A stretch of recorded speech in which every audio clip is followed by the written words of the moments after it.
advocates and supporters of victims of extrajudicial killings during the time of President Rodrigo Duterte. We charge him as liable for crimes, the most heinous of which would be crimes against humanity in the acts of murder and other inhumane acts. And these acts would include illegal and wanton arrests and detention, torture, harassment, violations of the right against self-incrimination, and most critically, violation of the right against due process. He is liable under the principle of command responsibility as the most senior leader, as the commander and the superior authority over police and other state security forces. He is liable for conspiracy because of the institution of a state policy to neutralize, negate, whomever he identified as so-called quote-unquote enemies of the state under the guise of anti-drugs, anti-criminality, and anti-insurgency campaigns. He is liable as a principal by inducement or a principal by indispensable cooperation, having ensured that these killings and these crimes are committed with horrifying impunity. Your Honor, kasama ko po ngayon ang mga parang sinakluban ng langit at lupa noong panahon na yon.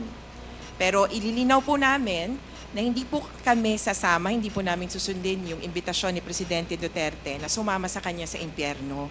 Dito lang po kami sa mundong ibabaw para po ipaglaban ang katarungan. Your Honor, please avoid yes, Your Honor. Taunting. Whatever, for lack of a better word, iwasan po natin yon. Yes, Kasi Your po, Honor. tayo po ay mga professional dito at gusto po natin na sana maging matiwasay yung ating pagpapakonduct ng hearing na ito. I hope you understand. Yes, Your Honor. I'm just echoing statements from the Senate hearing, Your Honor. But anyway, ang para po sa amin, wala pong kapatawaran kung walang katarungan at walang katarungan kung walang katotohanan. Kaya ito pong pagkakataon na ito ay para po malaman kung bakit ang quote-unquote war on drugs, gera laban sa droga, naging massacre ng mahihirap. Kung bakit, akala ko ba ubusan ng droga, ang nangyari po parang meron pa palang protector ng mga drug lord na nasa posisyon.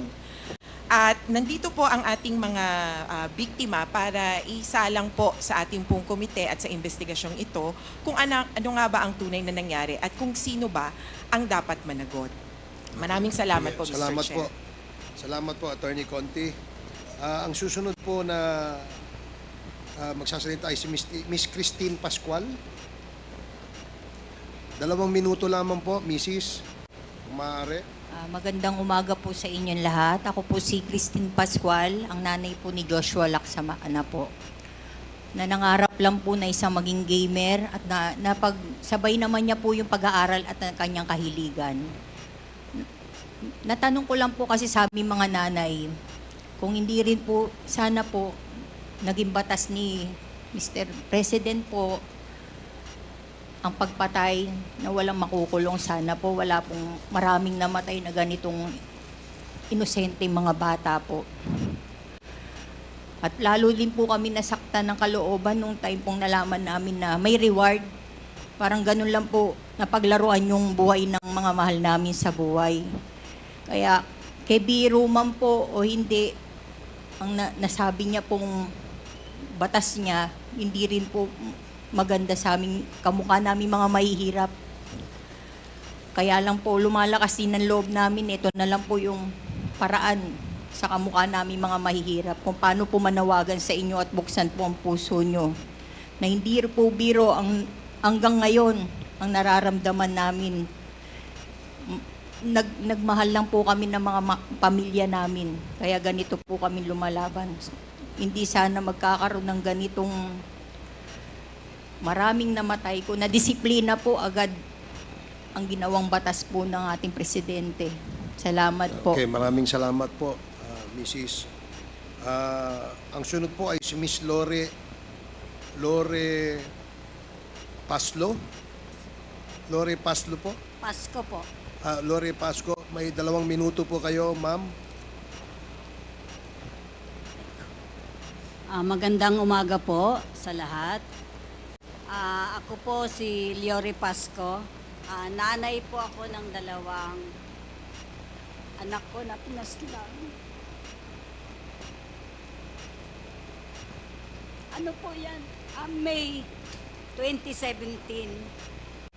Ito po ay isang security guard at ito naman po ay binata. Ang masakit po ay 4 po yung naiwan. Mahirap po sa amin talaga na hanggang ngayon po ay walang hustisya dahil po wala talaga pong masusing investigasyon para doon po sa mga pinaslang. Kaya nagpapasalamat po kami sa ganitong pagkakataon dito po sa binigay sa amin sa Quadcom na makadalo para po maipahayag namin ang kung anong nangyari po sa aming mga mahal sa buhay na pinatay na lang po ng ganon-ganon na lang po na wala pong tamang proseso po ng pag-iimbestiga. Kaya po isang ano rin po na kahit alam po namin talaga sa aming kalooban na talagang siyempre natatakot po kami.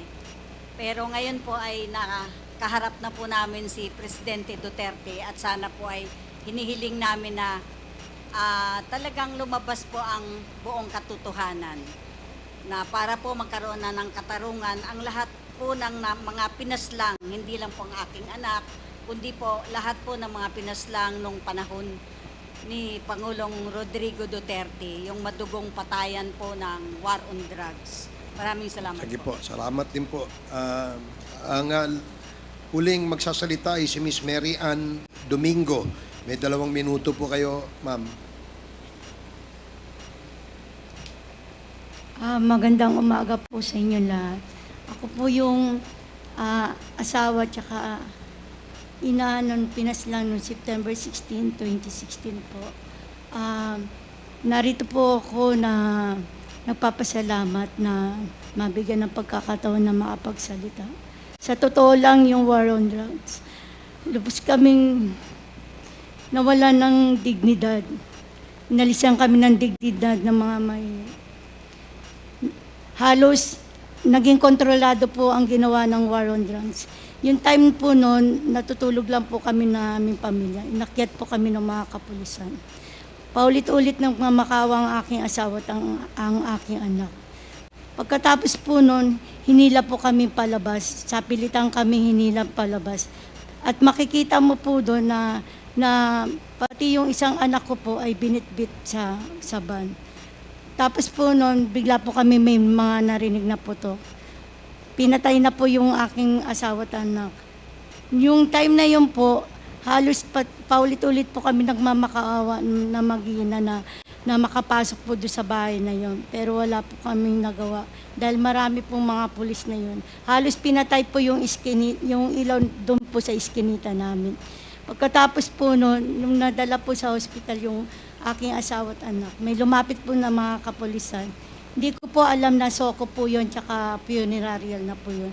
Yung time na yun, hindi pa po napapaslang yung asawa at anak ko. Nandun na po yung mga polis na yun. At yung funerarial na yun, na kala ko po mga polis po yung kasama po nila. Halos naging kontrolado po yung ginawa nila no, na yung ginawa po nila yun ay hindi po tama. Kaya narito po kami na sana po mabigyan ng hustisya kami mga biktima. Okay, maraming salamat po, Mrs. So, we will now proceed. Congresswoman Brosas, you are recognized. You have 10 minutes. Pasensya na po sa aking oversight. Thank you, Mr. Chair. Maraming salamat, Mr. Chair. Mr. Chair, again, i-reiterate ko lang, Mr. Chair, yung reminders no, na hindi magsabi ng pagmura, siguro, kasi sanay po yung nakaraan. Kahit po sa Senate hearing, may mga ganun. Ano? Respeto naman sa atin dito. And sana po concise sa pagsagot. Kung ano lang ang tanong, yun din lang ang sagot. At mag-defer ng i-defer ang mahahabang explanation kasi nakikita nyo naman, Mr. Chair, madami talagang gustong magtanong ngayon eh. Kaya sana po ganun yung ano, no? And simple lang naman po yung mga tanong ko. It has to do with kung ano din yung mga sinabi ng dating Pangulo doon sa Senate hearing. Yan, Mr. Chair. First, yung